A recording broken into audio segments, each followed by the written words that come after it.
Hey friends, welcome back. I'm Lori. And Michelle, and we're the twins from purelytwins.com and the creators of Move, Live Faithfully, where we do Bible study workouts, and we are super grateful you clicked on this video where we're chatting more about prayer and some things that when we studied around Mark 7, the Gentile woman, and specifically the story. Yes, there were some things some of the pastors said, and we're like, that's interesting. It's the stuff that Lori and I discussed kind of behind the scenes, and we just wanted to take you guys along the ride because we are here sharing our journey of reading the Bible for the first time, learning about Jesus, and encouraging you along your own faith journey as well. So let's get into it. Yes. So one of the things the pastor mentioned here about prayer, we all know as Christians, praying is a big part of a Christian life. It is how we get to communicate with God. It is a gift. I view it as a gift. Through Jesus, we can now have a relationship with the Heavenly Father. And I just think that's now into His heavenly throne. Yeah, so that's one thing we always need to remember about prayer, is that it's our way of communicating. What an amazing opportunity. It should not be something should be looked at as a burden, but like what a delight that that's something we get to do. And a delight that we also learned is that He wants to hear from us too. That's something else on the side that Michelle and I have been sitting with, that He made us to delight in Him and the beauty, and that helps me in my prayer life too. And we see that here with this woman, this Gentile woman who came to Jesus for her daughter. And we did a lot more on our Bible study around that. We'll make sure to look down below. We just really want to focus on the prayer side of this and what it kind of what we're sitting with more, like I said. And one of the pastors just made note here is that in a sense she's kind of wrestling with God and how He likes that. Yeah. And I liked how he just mentioned this, and I just wanted to share it with you guys and kind of see what you guys think. Literally just talking with you guys, like we're sitting with this. What does this really mean? But so we see this woman wrestling with Him. She has humble confidence in Christ. And by her doing this form of prayer with Him, keep going to Him, keep persisting with Him on helping, that He helps her, is displaying her confidence in Him. So this is something for all of us to sit with, that Jesus wants us to ask in prayer. Mm-hmm. He loves bold, humble faith. So in a sense, He was inviting her to keep coming at Him, to keep wrestling with them, keep talking about it, and He's doing the same for us. You can look at this also as a test from God, and He's overjoyed when we do this, when we keep asking again, and we press even harder. So I just wanted to sit with that for a second, because he also made note, like a lot of the scriptures around prayer in the New Testament are around pray continually, keep praying, keep asking, keep seeking, so it's is this sense there is an invitation to always be in communication, to always be praying to the Lord. And that's why Michelle and I try to really see our days as just a continual prayer. We're always talking through God. We have set times when we do the more intimate, quiet times with God, but we also just throughout the day, I'm praying in front of my kids, I'm praying in the car, and that's the beauty I feel in prayer life. But the thing that hit me a lot about what Michelle was just discussing here, and coming from a mom, and I know for her, she's an aunt to 4 girls, and it's not just towards daughters. Of course, praying for your sons as well is important. But to me, just as a mother, I've shared my 2 parenting books that I've read, and have just been so helpful to me to remind me the power of praying, a praying mom, and what that can do. And so this story, every time I read it and sitting with what Michelle says, it's reminding me, because sometimes I feel like I keep praying the same thing to God about my children, but then this prayer reminds me that that's okay, that I keep praying to God, because He is the only one that can do something about it. I don't have the ability to do it. He is the only one. So it reminds me to keep going to Him and keep depending on Him and trusting in Him, that His timing is always right with what's going to happen with my kids and stuff. So that was a reminder that I've been sitting with, is an encouragement in my prayer life. It's okay for me to keep praying the same prayer about certain situations over my kids. So just remember, though, that God is not a genie. He is not going to answer every single prayer, especially its more selfish prayers. We see that this woman, she was praying earnestly on behalf of her daughter. So God obviously likes when we intercede and pray for other people, but it's not to say you can't pray for yourself. We see that in other cases as well too.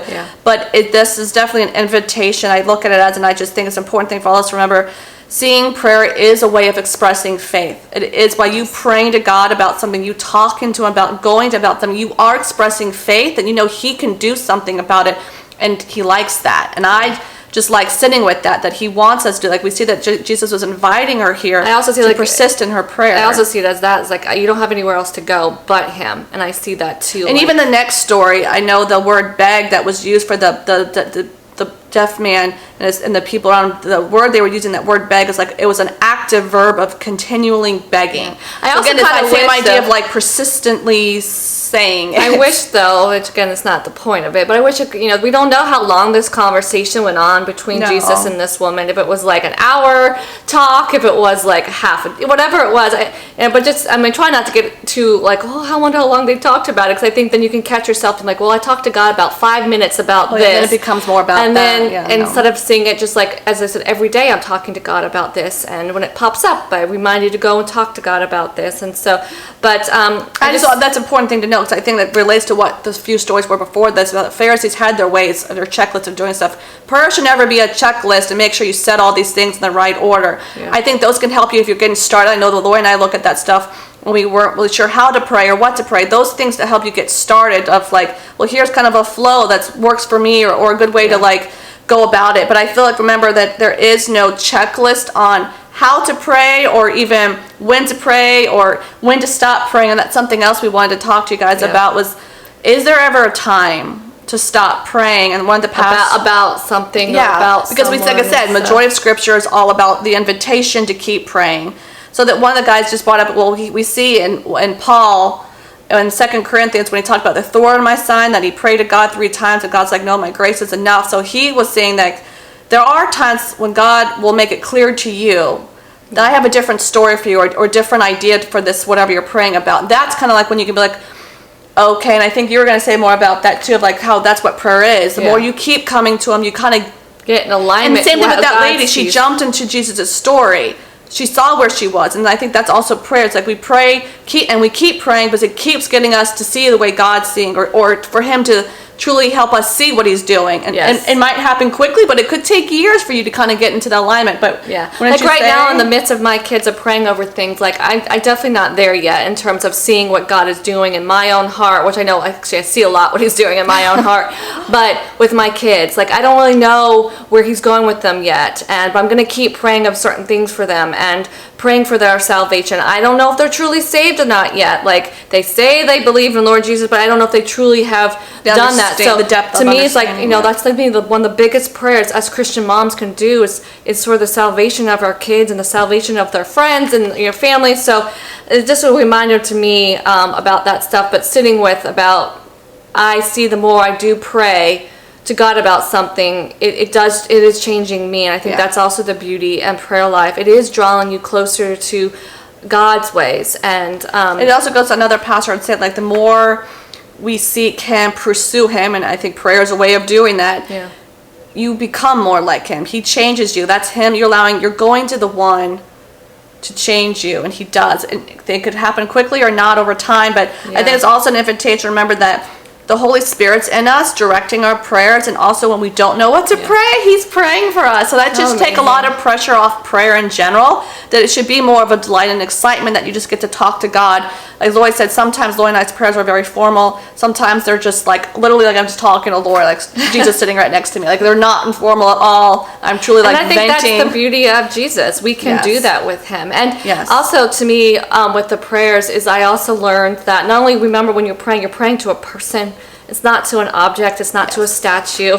It is to a being. And the other thing about that is I learned, helped me again with my prayer life, is that when you learn more about God, which is reading the Bible, you're learning more about God and who He is and His story and His character, you want to then go and pray more. And I must say that for me, over these past going on almost 3 years of being re-saved in a way, or recommitted. That's how I view it. I see that. The more I have gotten into my Bible and learned more about Him and understanding His qualities and His characteristics and seeing Him in Scripture and learning more about Jesus, how He interacts, it does help me want to go pray more, sees me more in the value of prayer life. I totally agree with that. And speaking of, like, remember that we're speaking to it being even the Holy Spirit. I'm reading a side book about the Holy Spirit, and a great chapter reminding me, like, there's a lot of symbolism used to describe the Holy Spirit, but that's more described like his actions. But remember, He is a person too, just like the Heavenly Father and just like Jesus. They're 3 beings in one. And so a great reminder too, like the living Spirit in us is not like this far off thing. It's a person that we can have a personal, that's why it's a personal God, a personal relationship. Again, that excites me more, and I hope that like I said, it feels more encouraging and open to just start talking to God. And another thing I just wanted to ask, see what you guys sit with this about, because this has been something Lord and I we're not saying we have an answer to this. Yeah. Or even to prayers, we don't have an answer. We're just sharing. This is something that I, to be honest, don't know where I stand on, and I just want to share it with you guys. And if any of you guys have thoughts on it, please share. But one of the pastors mentioned, when praying, you're in the throne room of God, which, yes, I agree because of Jesus now, through his blood, we're as a believer, holy presence. Yeah, into his holy presence. Why would God let Satan attack you in prayer? It's a test, an invitation for you to press harder. So I know Satan can distract you from getting to the point of prayer, like distract you. We've experienced that with as like well. You're tired, or he makes you focus on other things that seem more important, or that God's not listening to your prayers. He doesn't care about you. Like he'll just put all these other lies and blockages in your way to get to the actual praying. But when you're actually in the moment of praying, I will admit I have moments where my mind does have a hard time focusing. And which we did give that prayer before about that you gave that little scripture that's helped us. Oh yeah, over on Instagram. Get rid of this sleepy devil in me. Yeah, like you can pray to God to help you focus on Him. Pray God to help you to be like fully in worship of Him. Especially when you do have those days, and you are going to have days where you're more distracted. But when he said this, I was like, that's so interesting. In accordance to this story of the Gentile woman, keep praying to Jesus. Yeah, but it also took me, because a lot of people, when I heard people's tips on prayers and how Satan attacks us, one is, I know he can't put thoughts in your mind, but he can't influence your mind. Yeah. And then that some people have said that when you are in prayer, since he knows how powerful prayer is, he will attack you there. So seeing this, like I have to admit, like, why would God allow Satan to attack? Like, is it a test? Is God just has our, like, he's trying to see, are we truly committed to coming to him about this? Are we truly committed to keep pursuing him on this thing? And that hit me. I would have to admit, like, could be a mix of both. I don't know. Like I said, I'm not here saying I have the answer to this. Yeah. I just wanted to talk about it with you guys, like you were sitting right here with Lori, and I look like we do in most of our videos. Like, we're just, what does this really mean? And what does it look like? Like, even... Thank you, Jax, for blocking the camera. Another thing too, like even like looking at, we learned too, studying this, like this woman in this story, she got into the parable of Jesus, what he was portraying. Like, what does that even mean? Like, we are also with that too. Like, we understand that, like, we are to put ourselves in God's story, not make our own stories. Like, what does that even look like? So, things are just what we are pressing on our hearts. We just wanted to share with you guys an open conversation.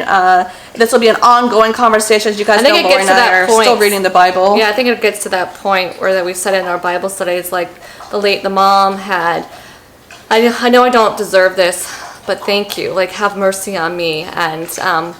And I just think that's I truly seen, like I said too in that Bible, she saw the value and the significance of just having a little bit of Jesus. Like, all of it's valuable, even a little bit. Like, to me, that speaks a lot to who Jesus is, like the power in him. And it goes back to the sides of the faith. Like, it's not trying to get bigger faith and stronger faith. It's always having your faith in him.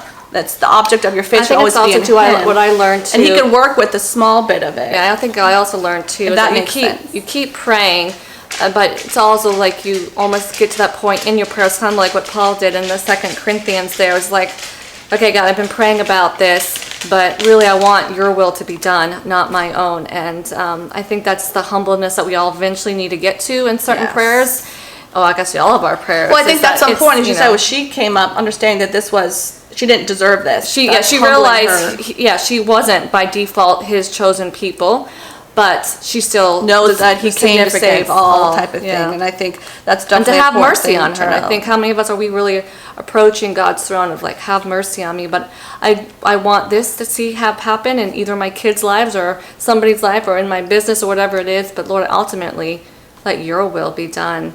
Because he sees all, knows all, and he knows really what is good for all of us. And that's why it goes back to I think prayer is a way of, do you trust God with what you're talking to him about? Are you even going to him? Because to me, also, like, if you're going to God with that thing, you are trusting him to do something about it. It may not be exactly the way you want, but it shows it is a form of faith. It is a form of trust and an active faith that you're like, I know you can do something. I don't know how or when or what it will look like, but I'm open and willing to keep coming to you, talk about it, and help me be in alignment with it. I think it's also a good reminder is that not only to keep praying to God in these desperate situations like this woman here with her daughter being possessed. But I think those are obviously desperate moments humble us even more to keep praying because we're only dependent on God because He's the only one that can do something. On Him. But it also, to me, is a great reminder with prayer life. Again, as I said, the more you get to know God, the more you see the joy in prayer life, and hopefully moves you forward to see prayers more as a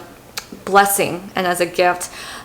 That we can pray to Him in all situations, because we also are called to do that as well, not just in the hard times and the desperate times when we need Him to move now type of moments, but also just talking to Him always and forever. And I find that just the beauty and the significance, the reminder of that. Like, don't forget to pray to God even when things are going well in your life. All things, We have more that we're learning about prayer, and we are still working on. In the future, one day, we'll get a video of all that we've learned, but God keeps showing us more about prayer. And I think that's what I said. Like, that's the beauty. When you keep praying to God, asking, seeking, so I hope it's also evidence that when you do ask Him, He does answer you.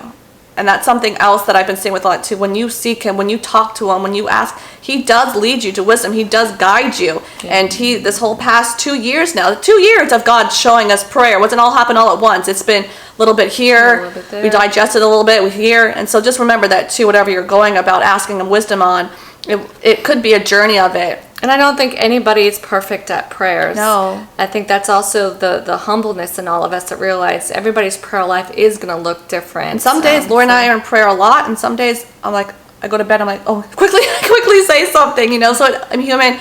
It happens. I do get caught up in what's happening in my mind or in the things around me. Even with me with my parenting, like I do have all these note cards of prayers to say when my kids are like being crazy and stuff or not listening, and I can catch myself getting angry, and I have all these prayers, and sometimes I don't go to the prayers. I just react right in the situation. But then there are some days where I do remember to go to my prayer that I can't do this. I need God's help to help me with my children. I can't rely on my own strength because it's only going to get me so far. I don't have the patience that is needed. He has to give me that patience that is needed to disciple these children. And I think that's why we all just need to not look as prayer. This is just my thoughts, so make sure you share as like the structured thing, but it's ongoing conversation with God and bringing Him in the big things in life, the little things in life, the hard things, the beautiful things. Like I think when I see it that way, I'm also reminded that he doesn't get annoyed either. Like that's not a character quality of God. And He's not going like, oh, you didn't. It's 8:00. You didn't pray to me, and He's also not doing that either. Like remember, He's a personal God. I just look at it as like when you see that who He is and that He wants you to come to Him, it's more easier to enter into that. Yeah, I just remember this from this lady's prayer is that He's not annoyed by her keep asking. Like Michelle said, He wanted to work with her. He wanted her to see that she's getting it, and that He celebrates at the end with that. Like and He wanted to grow her faith. That says something to like He wanted her to see who He truly was. You can also see your prayer life, as I think you said already, like the prayer life can also help you grow in your faith. And I think that's also a beauty aspect of prayer. So those are our thoughts right now. That's just where we are with prayer. That's the stuff that came through me, not only just with prayer life, but as studying that woman there in Mark chapter 7, seeing that type of prayer and what we can learn from her to go to our Lord with, and also that what you learn from God to want to go to pray to Him more. So we hope this will help your prayer life. Yeah, we hope this was beneficial for you in some form or fashion. Maybe spark that initiation to go pray more in your life, or see that it is such a gift that we all get to have as believers, that He hears our prayers and He wants us to keep praying to Him about things. So and also just let us know your thoughts on that. I said there, I'll repeat it again. When you are praying in the throne room of God, why would God let Satan attack you in prayer? It's a test, an invitation to press harder. So if you've been lacking somewhere in your prayer life, I guess this would hopefully maybe an invitation to press harder. We're encouraging you, if you stop praying about something, it hit me too. If I stopped praying about something and I wasn't clear if God said stop, then I should keep praying about it. And again, that goes back to why it's a personal relationship. The Spirit will guide you when to stop. All right, sisters, thank you so much for joining us on this prayer chat. Make sure, again, you share your thoughts down below. And if you are new to us, we hope you consider subscribing here to our YouTube channel or our podcast. We appreciate the support. And make sure you keep up with us over also on Move Live Faithfully and over on Instagram. We love you girls so much. God bless you. Thank you for joining us. We appreciate their support, and we love you guys, and we'll chat with you in the next one.